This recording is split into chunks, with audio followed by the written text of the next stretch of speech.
from the National News Studio, Sri Lanka.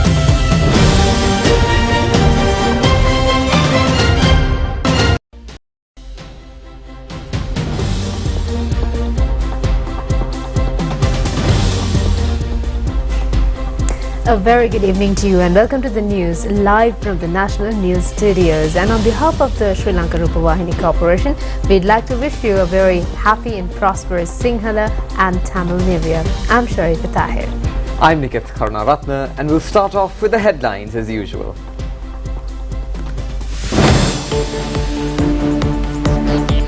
People in Sri Lanka traditionally celebrate the New Year.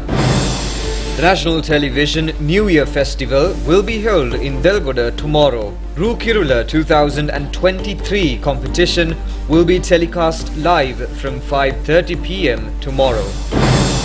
The President says the country expects to achieve debt sustainability soon through the debt restructuring program. The suspect who leaked confidential documents of the United States has been arrested. On to those and other stories in detail now. The Sinhala and Tamil New Year dawned at 2:59 p.m. today.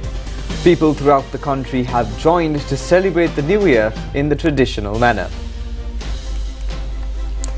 The Punya Kalaya prevails from 8:35 a.m. to 9:23 p.m. today. People are engaging in religious observances during this period. The New Year dawned at 2:59 p.m. today. Traditional milk boiling festival at the Sri Dalada Maligava in Kandy was held today under the patronage of Anunayaka of the Askiri Mahavihara chapter, Venerable Vendaruve Upalithera, and the Mahasangha. Devadna Nilame Pradeep Nilangadala was also present at this occasion.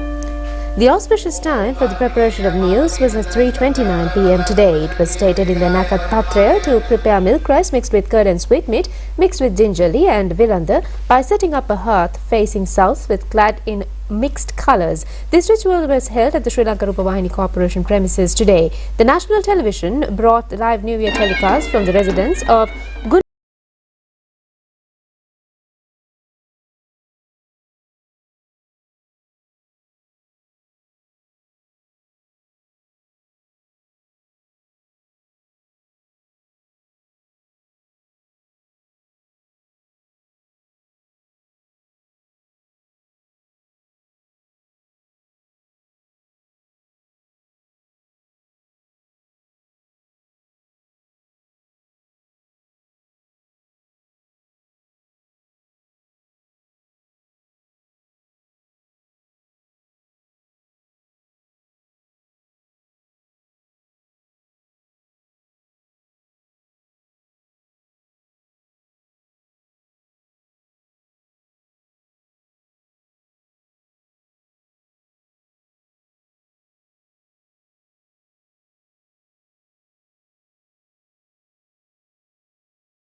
The ritual of anointing oil has to be carried out using nanu and oil mixed with imbul leaf extract and by placing imbul leaves over the head and nuga leaves under the feet at the auspicious time of 9:41 a.m. on the 16th of April while facing south and dressed in red and yellow mixed coloured clothes. The auspicious time for the ritual to leave for work is at 6:28 a.m. on Monday the 18th of April. dressed in white clothing after consuming a meal prepared with milk rice and curd and sweetmeats or facing south. The ritual to plant a sapling is at 6:38 a.m. on April 20th, clad in gold-colored clothes while facing east.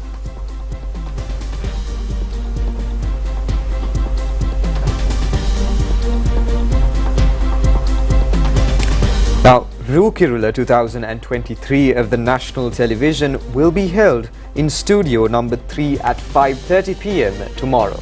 12 participants have been selected for the final round. A significant feature of this year is selecting the Aurudu Kumara. Over 14,000 girls applied for the Beauty Queen competition, while about 1,500 youngsters have applied for the Ru Prince competition. 12 boys and 12 girls have been qualified for the Ru Aurudu Kumariya and Kumara competitions to be crowned as the Rupavahini Aurudu Kumara and Kumariya of this year. In addition, the winners will be provided with cash awards. Most popular Aurudu Kumariya and the Aurudu Kumara will also be selected in line with this competition. The viewers are able to SMS their votes for this competition. For the popular Aurudu Kumara, viewers can send their SMS by typing RUK_M_contesting number. For popular Aurudu Kumariya, a message stating RUK_F_contesting number should be sent to the hotline 77100 until 8 p.m. tomorrow. The most talented Kumara and Kumariya will also be selected this year. The competition began at 7:30 p.m. today. It will be telecast at 9:30 p.m. after the news telecast. The Aurudu Kumara and Kumariya will be selected by a veteran panel of judges, namely Choreographic Director Roseanne Dias, Senior Dancing Lecturer Chandana Vikramasinghe, Actress Udari Pereira, Veteran Beautician Nadisha De Silva, Actor Roshan Ranavana, Deputy General Manager of Alaris Lanka Private Limited Amanda Pereira, Veteran Model Chula Padmendra. Production Director of the program is Patum Sasanka. This is the only beauty competition telecast live by the National Television.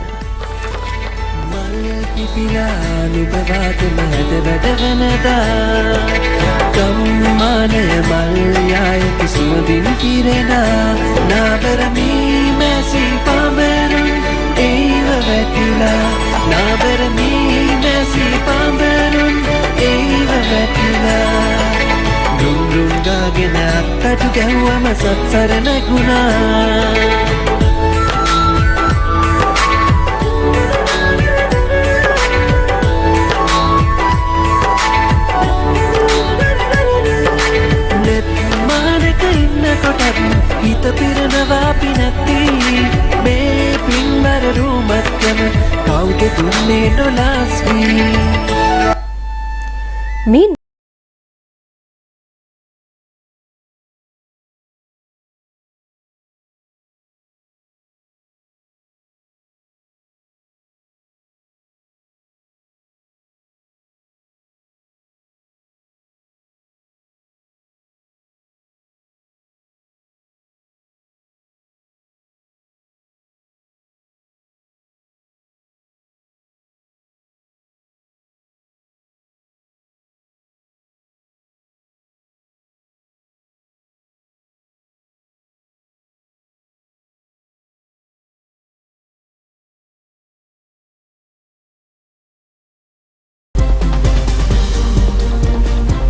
President Ranil Wickremesinghe says that the dawn of the Sinhala and Tamil New Year subsequent to the transition of the sun from the house of Pisces to Aries is considered as an extremely momentous occasion by the Sinhala and Tamil communities in the country.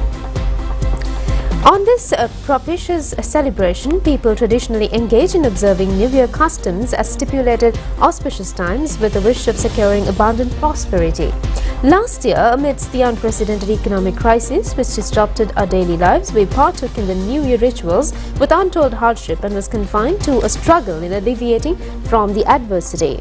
However, I am gratified that the commencement of this year has presented a salubrious environment for us all, and therefore people should strive to be more affluent and prosperous than today. People can undoubtedly achieve this aspiration by unitedly moving forward as one Sri Lankan nation. Accordingly, despite differences in political affiliation, ethnicity and religion, a fresh beginning is imperative to create a brighter future for the nation in this new year. Prime Minister Dinesh Gunawardena says that Sinhala and Hindu New Year is the most significant cultural festival of the Sri Lankans. We have inherited several ancient rituals that we consistently follow together at the same auspicious times, and this is a unique feature that has not been practiced in any other country in the world. As Sri Lankans always wish a prosperous and bountiful New Year, in view of the food and economic crisis faced by the country this year, the effort taken by our farmers in making the country rich in rice produce, thus fulfilling that aspiration, should be gratefully remembered this New Year. Our forefathers who coexisted with nature added a new meaning to the New Year. As their children and grandchildren, there is no need for us to learn anew about food security, thrift, togetherness and harmony. What we need is to put them into practice. The past few years have given us a lot to think about. The epidemic, economic and social crises are some of the most serious challenges we have come across in our recent history. The Prime Minister requests the people to start the new year enriched with new concepts to ensure future generation encounters similar hardships.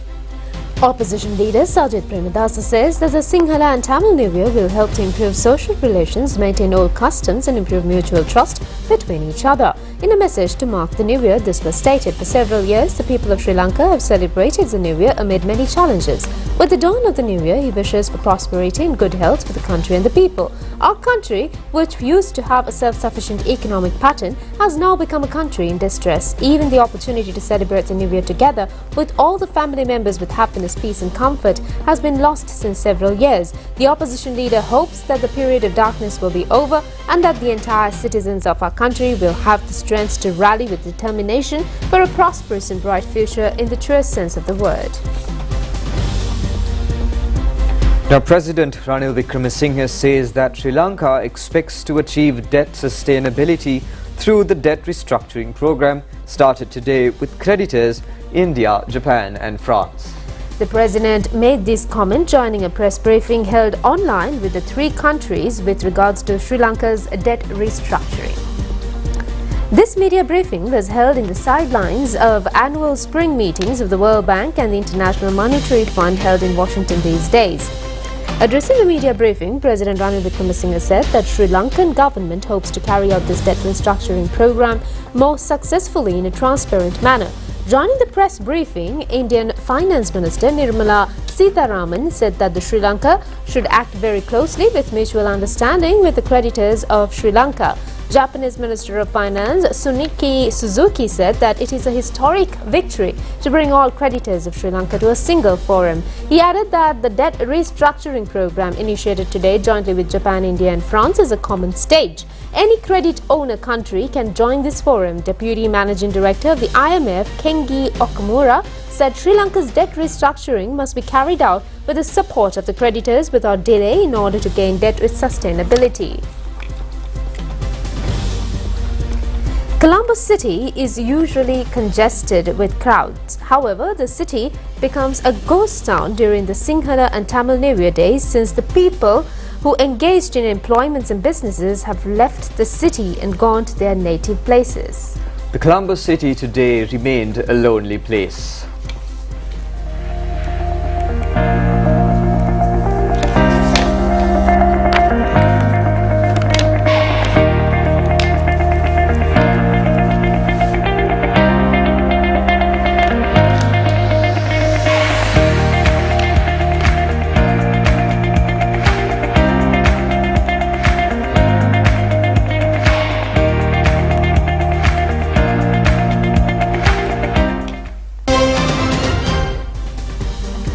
Many special programs were held in Nuwara area today to mark the New Year. A large crowd has gathered in the city today to spend the weekend holidays. National Television is the official media sponsor of the Sundara Nuwara Salalihini Vasantaya 2023 festival.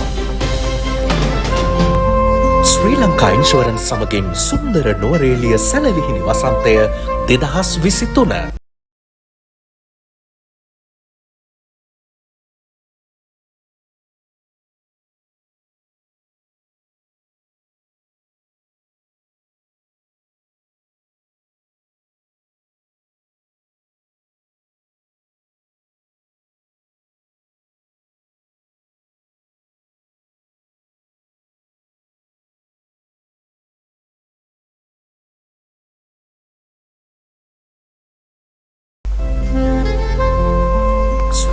Insurance සමගින් සුන්දර Nuwara Eliya Salalihini වසන්තය 2023.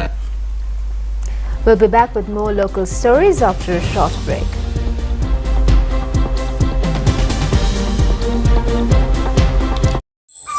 LED lamp penile वर्ष में ओलियाग travelling bag उड़न कोड़े पिडिच पायनम पोंग पुതിയ മക്കൾ tea കുടിച്ചിട്ട് പോங்க. இந்த புது வருடத்திலும் மக்கள் வங்கியில் சுபவைப்பு செய்யும் அனைவருக்கும் பெருமதியான பரிசல்கள் அனைவருக்கும் சுபமான சேமிப்பாக அமையட்டும். ක්‍රීමා කොතුමි hot and spicy නව වසරක් වේවා. பிறந்துள்ள தமிழ் சிங்கள புத்தாண்டு சவால்களை வெல்லக்கூடிய எதிர்பார்ப்புகள் நிறைவேறும் சௌபாக்கியமான புத்தாண்டாகட்டும். மக்கள் வங்கியின் வாழ்த்துக்கள்.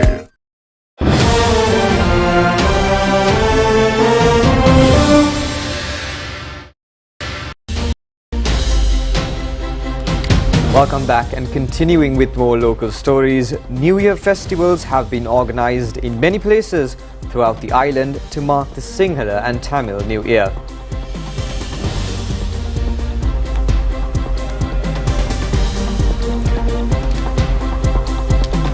The traditional annual milk boiling ceremony of the historic Ruhunu Katharagama Mahadevalaya was conducted at the auspicious time of 6:33 this morning. The Devalaya remained closed today to be reopened for the new year at the auspicious time. The annual New Year Perahara is to parade the streets tonight under the patronage of Basnayaka Nilame Dishant Gunasekara. A program to introduce Sinhala and Tamil New Year traditions and rituals to school children was held at the Padagoda Mahavidyalaya in Beruwala. A New Year festival was held at the Siri Piyaratana Central College in Padukka yesterday. A competition to select the New Year Prince and Princess was also held on this occasion. A fire broke out last evening at a firecrackers trade stall close to the main road at Girula town. 2 adjacent shops were also damaged by the fire. The firecrackers and sparkles that were kept there for sale have been destroyed by the fire due to high temperature sparks emitted by the fire. A shop of electrical appliances and a shop of fancy items have been damaged. Residents of the area and Girula police have jointly taken measures to douse the fire. A part of the apparel shop in the Valimara town has also been destroyed by a fire which broke out this morning. The cause of the fire has not yet been revealed.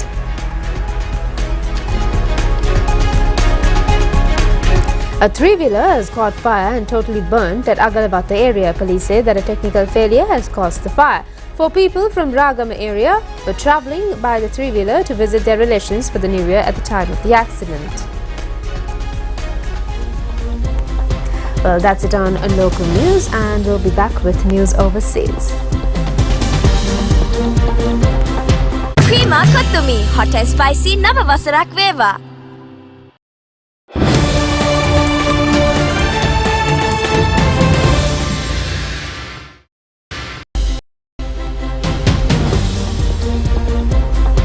Welcome back, and on foreign news, Jack Teixeira, a 21-year-old member of the Massachusetts Air National Guard, was arrested by federal authorities in connection with the investigation into classified documents that were leaked on the internet.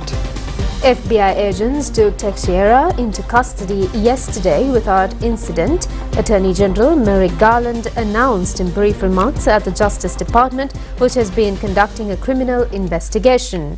Teixeira is an employee of the United States Air Force National Guard. Teixeira will have an initial appearance in U.S. District Court for Massachusetts. FBI agents arrested him at a residence in North Dighton, Massachusetts. The Bureau's office in Boston said in a statement, the residence is more than an hour from the military base where he worked. Military records show that Teixeira holds the rank of Airman First Class and has been in uniform since he entered the Air National Guard in September 2019. He has been based at Otis Air National Guard Base on Cape Cod and is assigned as a cyber transport systems journeyman. A Facebook post in July from the 102nd Intelligence Wing, which is headquartered at that base, congratulated a person with Teixeira's name on a promotion to Airman First Class. U.S. officials had been searching for the source of the leak, which exposed potentially hundreds of pages of intelligence about Russian efforts in Ukraine and spying on United States allies. North Korea says it tested its most powerful missile to date. The missile, which was tested yesterday, is said to be an intercontinental solid-fuel long-range ballistic missile. North Korea's state media hailed yesterday's launch, which led to a brief evacuation order in Japan. Solid-fuel missiles can be fired more quickly than liquid-fuel ones, making them harder to intercept. But analysts say they are not without downsides. South Korea maintains that the North will need more time to develop a fully operational solid-fuel intercontinental ballistic missile. This is the first time the North has test-fired a solid-fuel ICBM after years of testing solid-fuel short-range missiles. It has tested various ICBMs, but these were powered by liquid propellants, which must be fueled directly ahead of launch, a process that can take hours. Experts describe this as a breakthrough in North Korea's weapons program. Solid-fuel ICBMs come ready fueled and would therefore enable North Korea to strike the US with far less warning. South Korea's defense ministry on Friday said the technology is not new and described North Korea's test on Thursday as a middle step in developing a full-fledged solid-fuel ICBM system. The German government has approved Poland's request to transfer 5 Soviet-designed MiG-29 fighter jets to help Ukraine defend against the Russian invasion. German Defense Minister Boris Pistorius said in a statement that he welcomes decision to provide MiG-29 fighter jets to Ukraine by Poland. Pistorius said the request from Poland had arrived on Thursday. Germany inherited 24 MiG-29 jets from the German Democratic Republic, also widely known as East Germany, during reunification in 1990. At the time, the aircraft was seen as among the most advanced fighter jets in the world. In 2004, the German government passed on 2022 of the aircraft to neighboring Poland. Of the remaining 2 jets, one was destroyed in a crash and one is on show at a museum. When Ukrainian President Volodymyr Zelensky visited Warsaw a week ago, his Polish counterpart, Andrzej Duda, said his country already had provided 4 MiG-29 jets to Ukraine, with 4 more in the process of getting handed over and another 6 being prepared. Slovakia has also delivered MiG-29s to Ukraine. Ukraine, which hopes to launch a counter-offensive in the coming weeks or months, wants to secure fighter jets to defend against Russian air raids. Fighter jets had been high on Kyiv's list of desired equipment since early in the war, but efforts had been focused on acquiring advanced Western tanks. Calls for Western aircraft have increased since Germany and United States agreed to send Leopard 2 and Abrams tanks to Ukraine respectively. Poland, which has sent 14 German-made Leopard 2 tanks to Ukraine, was an early advocate of sending fighter jets to the war-torn country. Although the MiG-29s may provide some relief to Ukraine, they are unlikely to satiate its demands. Poland and Slovakia. Local authorities in Texas say that approximately 18,000 cows were killed in a blast at a Texas dairy farm earlier this week. The explosion at South Fork Dairy near the town of Dimmitt also left 1 person in critical condition. Authorities believe that machinery in the facility may have ignited methane gas. Nearly 3 million farm animals died in fires across the United States between 2018 and 2021. Custer County Sheriff's Office said they had received a report of a fire at the farm on Monday. Photos posted by the Sheriff's Office show a huge plume of black smoke rising from the ground. When police and emergency personnel arrived at the scene, they found 1 person trapped who had to be rescued and flown to hospital in critical condition. While the exact figure of cows that were killed by fire and smoke remains unknown, the Sheriff's Office told the BBC that an estimated 18,000 heads of cattle had been lost. Speaking to local news outlet, local police said that most of the cattle had been lost after the blaze spread to an area in which cows were held before being taken to a milking area and then into a holding pen. In a statement sent to the BBC, the Washington, D.C.-based Animal Welfare Institute said that if confirmed, a death toll of 18,000 cows would be by far the deadliest barn fire involving cattle since it began keeping statistics in 2013. According to the AWI, nearly 6.5 million farm animals have been killed in barn fires since 2013, of which about 6 billion were chickens and about 7,300 were cows. Foreign media reports that SpaceX has aborted the launch of Kenya's first Earth observation satellite due to bad weather. The launch director stopped the Falcon 9 rocket just 29 seconds before it blasted into space from the Vandenberg Force Base in California, United States. Another attempt will be made. The launch has now been postponed twice this week due to poor weather.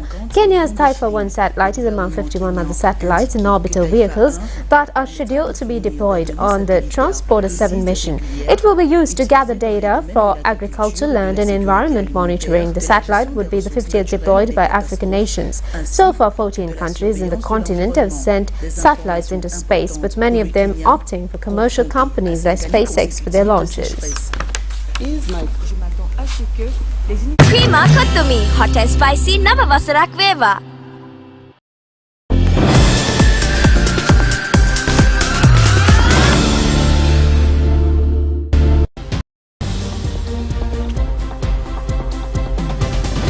And on sports news for tonight, the Asian Rugby Federation has granted its full membership to Sri Lanka Rugby Federation. The official announcement in this connection was issued yesterday. Sports Minister Roshan Ranasinghe had taken measures to appoint a standing committee for 6 months period for Sri Lanka Rugby Federation. The Asian Rugby Federation has taken this decision for the enhancement of Sri Lanka rugby. Accordingly, Sri Lanka national rugby team will have the opportunity to take part in Asian rugby tournaments. Gujarat Titans won the Indian Premier League T20 cricket match played in Mohali yesterday against Punjab Kings by 6 wickets. Batting first, Punjab Kings scored 153 runs for 8 wickets. Gujarat Titans passed the victory target in the last ball thriller.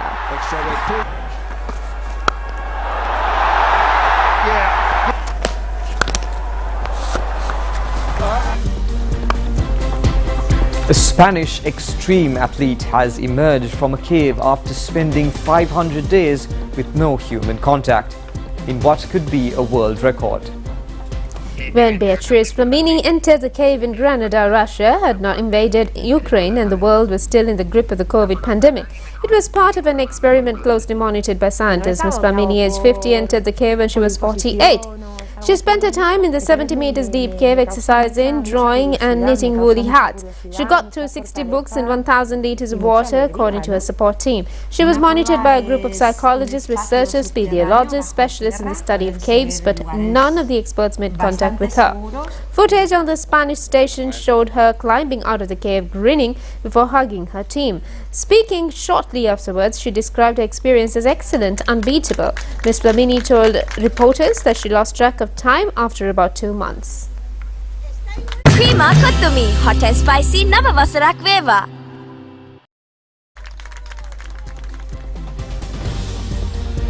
And that's all the news for tonight. Join us again at the same time tomorrow. Good night.